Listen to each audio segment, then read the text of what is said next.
Okay, welcome in. Welcome into the Teal Shirt Report podcast. We appreciate you guys being here today. Episode show number 15. Florida Gators are dancing. And they had to come from way behind to do it after blowing out Norfolk State, somehow erasing a 4-point second half lead by UConn. And now Texas Tech. I'm looking at the scoreboard, and Texas Tech led it in this second half, and I'm talking about more than halfway through the second half. I think Texas Tech had as much as, an 8 to 10 point lead.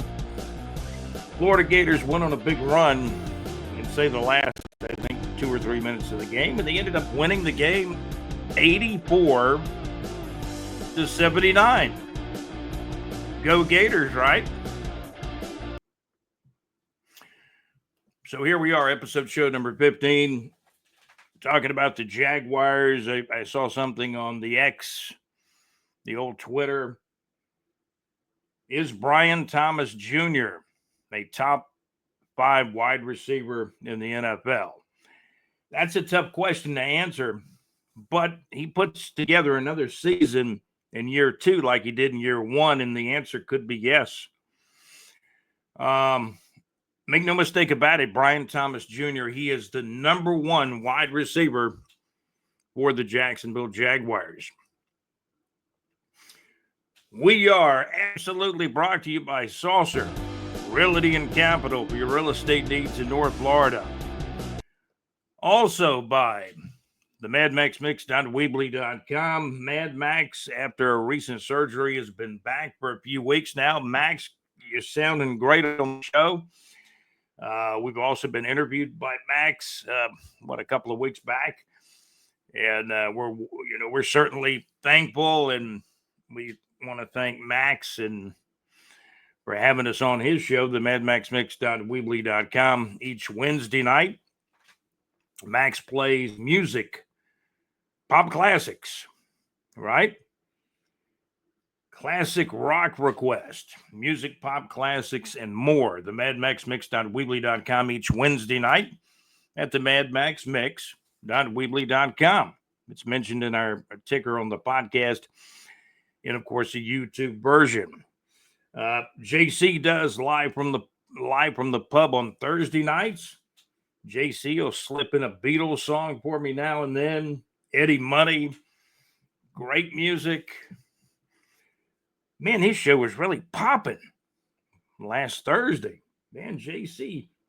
He also plays my favorite song by Def Leppard, which he knows the name of it, Let It Go.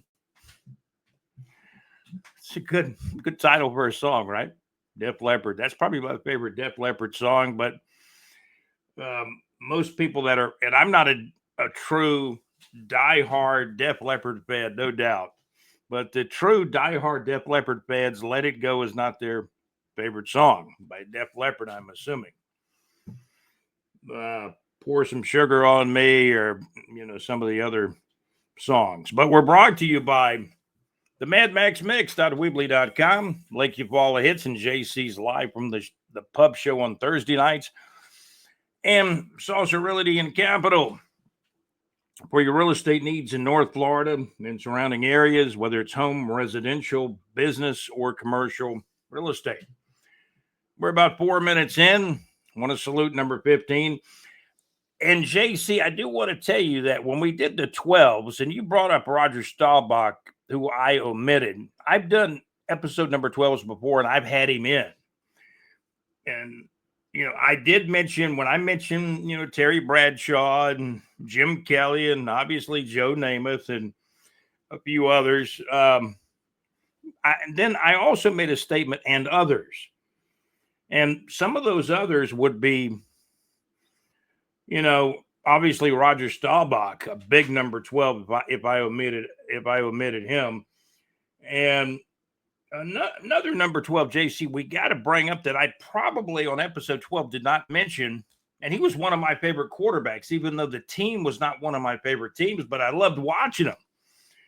Ken Stabler to Fred Biletnikoff. Ken Stabler to Cliff Branch. Ken Stabler, the snake. the late Ken Stabler. I used to hear him sometimes a few years ago when he was still living.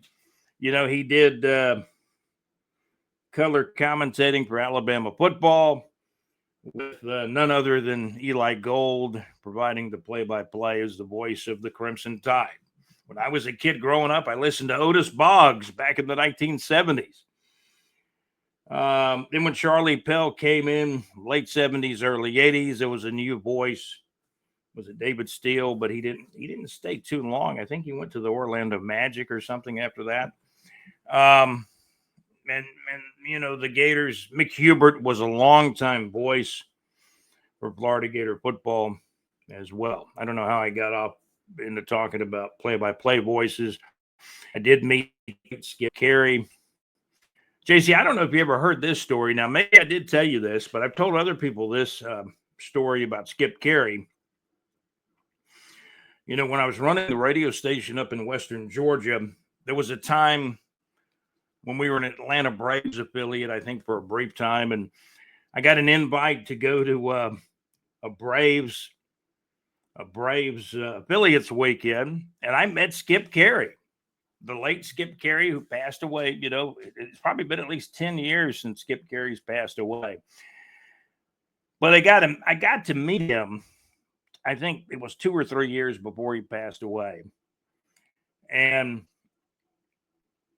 Skip Carey, for me personally, getting into, the broadcast industry like I did for, 28 years or more or less, he's a guy I looked up to because when I was a kid, I used to listen to Atlanta Hawks basketball in Jacksonville, Florida, but I was listening to WSB out of Atlanta. The station was fading in, fading out. Maravich was playing, then later John Drew. And I was an Atlanta Hawks basketball fan. Pete Maravich did the trick for me. I liked their early New York Knicks teams with Willis Reed, Walt Frazier, David Busher, Bill Bradley, who didn't win but ran for president a few years ago. Bill Jackson was the crazy sixth man that came off the bench. He might get 4 fouls in 5 or 10 minutes. There's a great movie called When the Garden Was Eden, talking about the New York Knicks back in the late 60s and early 70s. And they won a couple of titles way back then. But when I talk about broadcasters that kind of formed my style, what I like to listen to, I bring up, Otis Boggs was the UF announcer. He was not my favorite announcer of all time, but I listened to him. Man, I remember listening to Florida Gator basketball on the radio when the Gators were playing in Alligator Alley. I think that gym, it was a gym.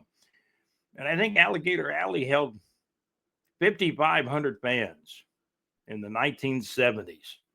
And it was a pretty good bean box of a home court for the Gators. It really was. Alligator Alley held about 5,500 people. Now they got the huge O'Connell Center. And Florida Gator basketball's won a couple of national championships with Billy Donovan. As Florida had a great season, yes. Will they win it all? I don't know.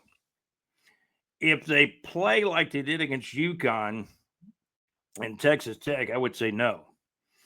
If they can finally hit their zenith and play the best ball they played in the tournament, because I don't think they've played their best ball yet. And if they play their best basketball in the Final Four, the answer to the question may be a good chance to yes. There's 4 teams left. Florida's in the Final Four. As we talk here, March 30th of 2025, the Gators, as some people call them, the Florida Gators, beat Texas Tech 84-79. They were trailing in that second half by as much as by 8 points. It might have been 10 points briefly for a time. Then the Gators, John Gaylor's sending me these messages. The Gators have gone on a big run in the last 2 or 3 minutes of the game. Early in the game, he said there was trouble. Well, the Gators were getting beat, right? But Florida's heading to the Final Four. Did I make my point on the number 12? Ken Stabler. We wanted to add Ken Stabler. And JC, we added Roger Staubach. We talked about Terry Bradshaw, Joe Willie Namath, played for Alabama and the New York Jets. And JC, I never saw him play for Alabama. That was before my time. That was before I was born, I believe, or close to it, or maybe I was a toddler then. But I remember Joe Namath with the New York Jets. I don't necessarily remember the Super Bowl.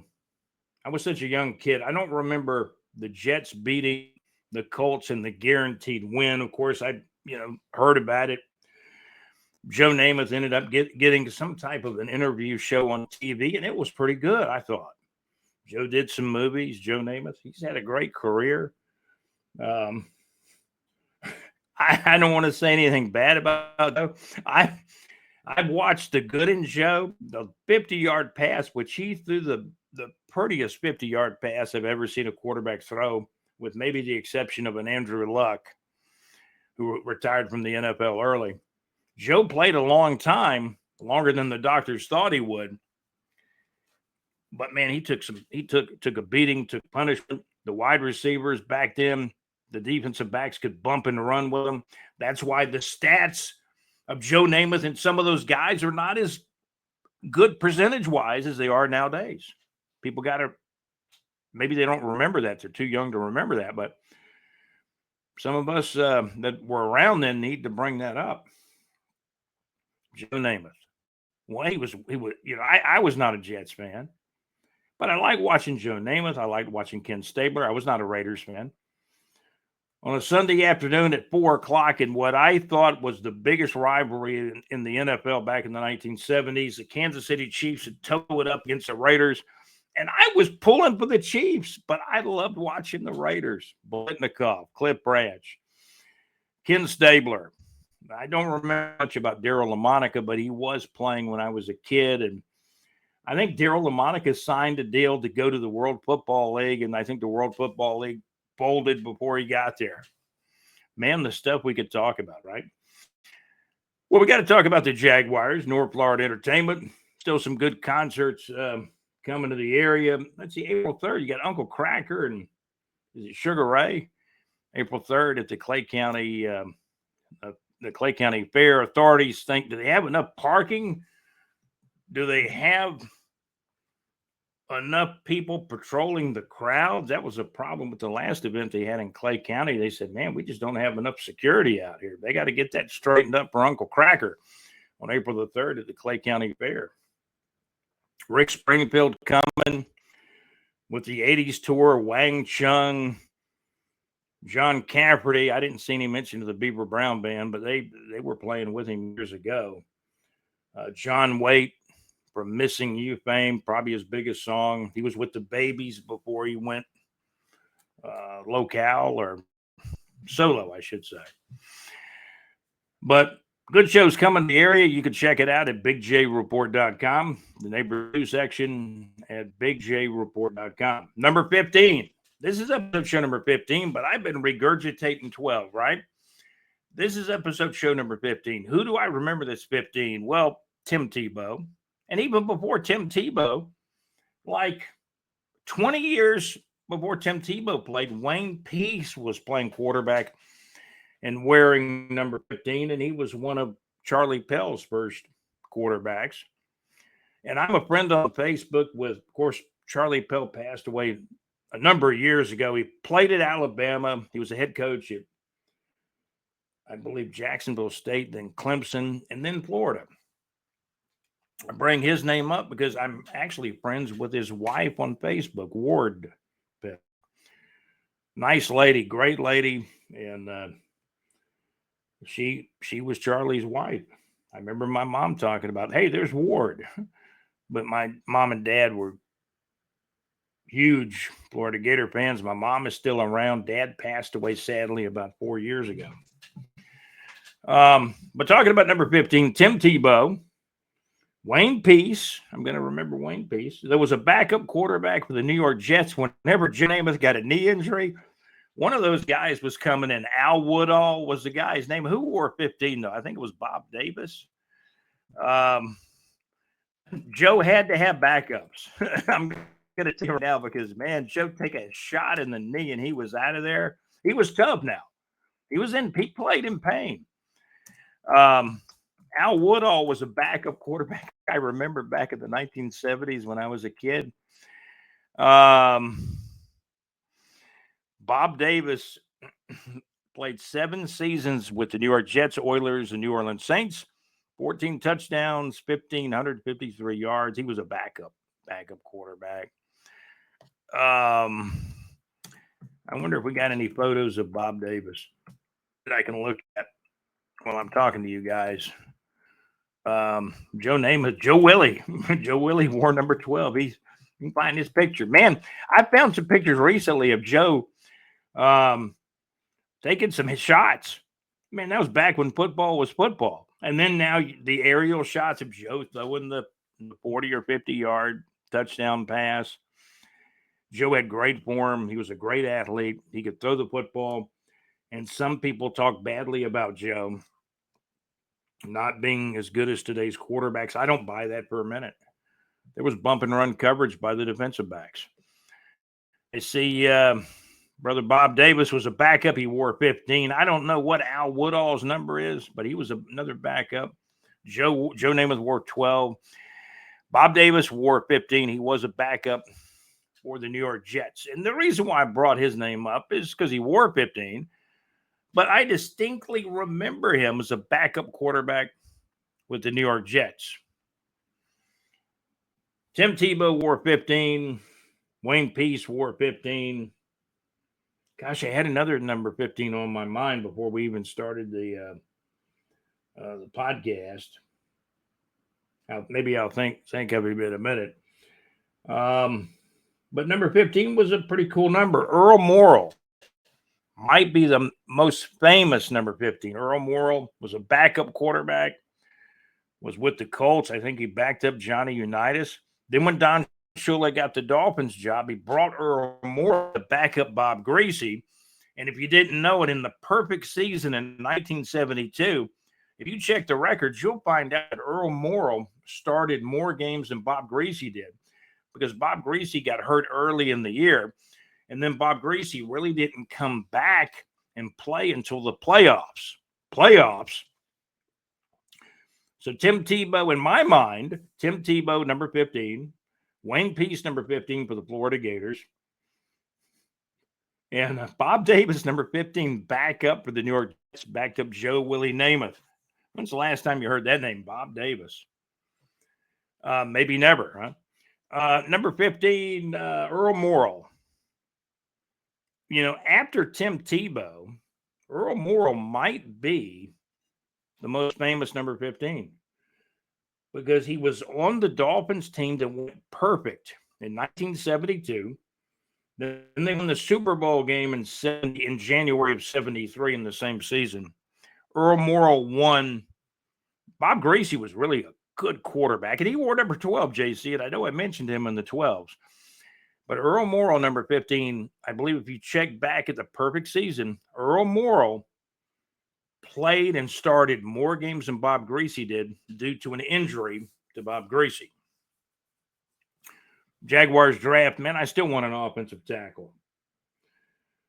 I do. I still want but you know why I want an offensive tackle? I mean, the Jaguars have, they signed this guy that can play and this was in free agency. They signed a guy that can play absolutely all the offensive line positions with the Baltimore Ravens. I think John Gaylor told me he played in all 17 games. So far the guy is durable. And if you go to our bigjreport.com website, we've got an article in the sports section. Among the free agents the Jaguars have signed include former Baltimore Ravens offensive lineman Patrick McCary. It's been said the versatile McCary can line up and play almost every position across the offensive line. I believe John Gaylor says he will play right guard most likely. Brandon Sheriff did not. I'd never heard of Sheriff getting released, but maybe his contract ended. I don't know how he left Jacksonville, but he just wasn't part of the plan. Brandon Sheriff, I think, is 33 now.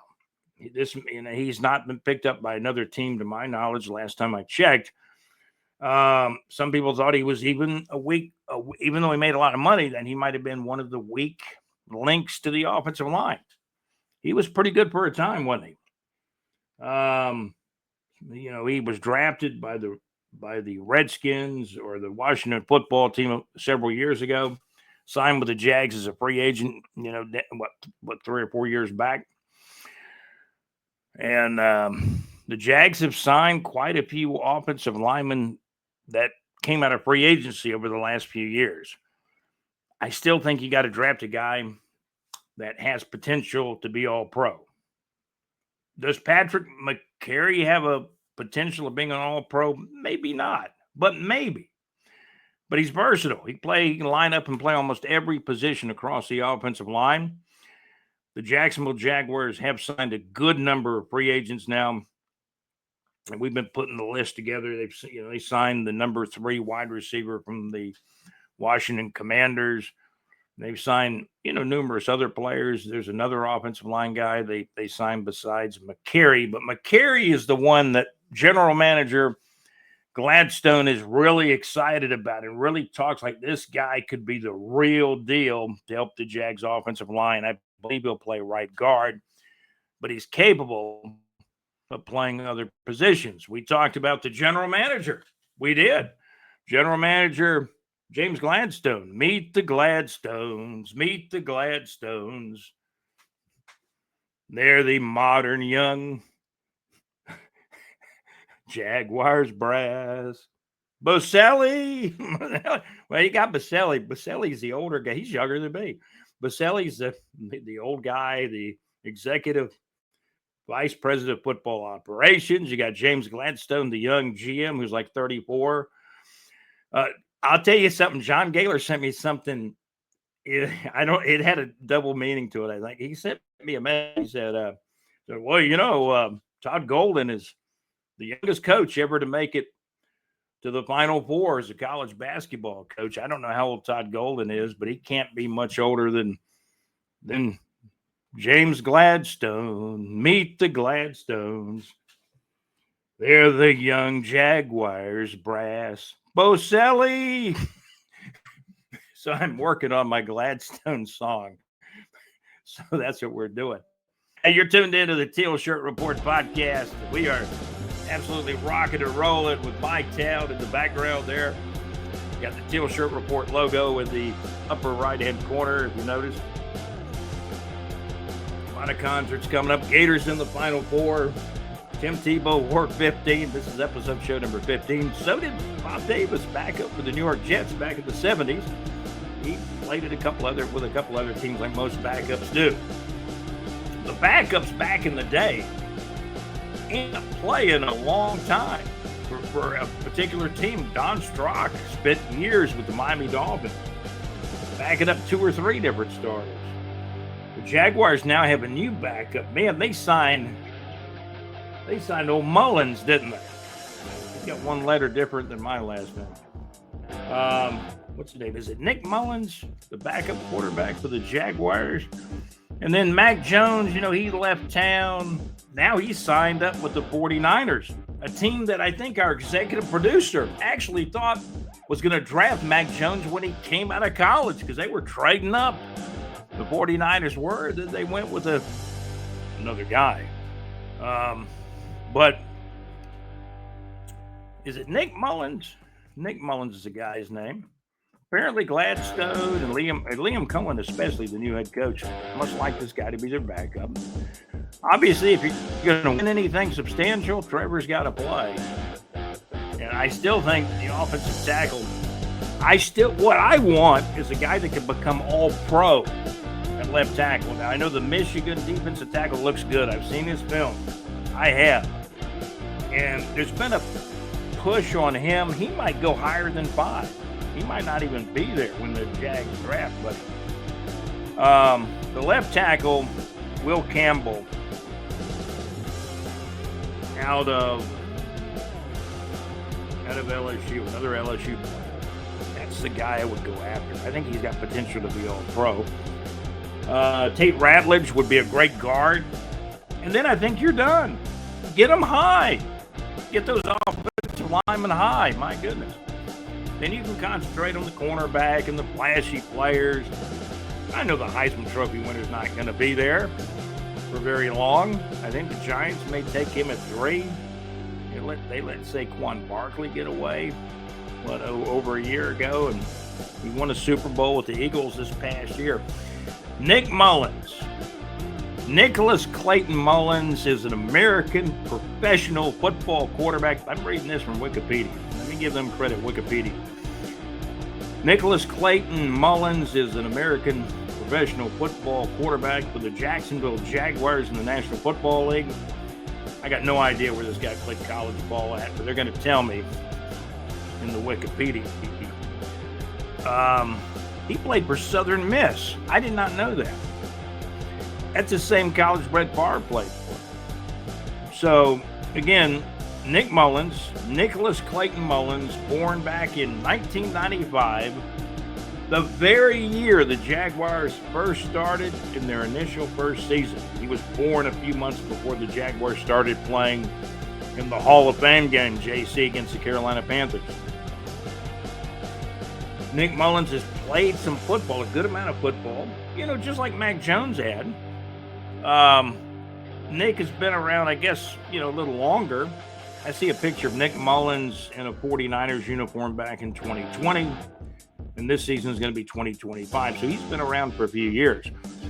Nicholas Clayton Mullins, born March 21st, 1995, is an American professional football quarterback for the Jacksonville Jaguars now, the National Football League. He played college football for the Southern Miss Golden Eagles, where he surpassed, how about this? He surpassed Brett Favre's single-season school records for passing yardage of 4,476 yards. And this guy had 38 touchdown passes at Southern Miss. He was signed by the 49ers as an undrafted free agent out of college, and he's also played in the NFL for the Cleveland Browns. Who hasn't, right? And he's played for the Minnesota Vikings. The guy's been around. Now he's with the Jacksonville Jaguars. He's their backup quarterback.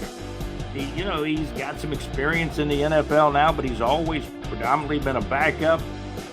He started in 2017, played 4 years with San Francisco, played a little bit, half of a season in Philly, half a season in Cleveland. He's been with the Raiders for a brief time, the Vikings from 2022 to 2024, now the Jacksonville Jaguars in 2025.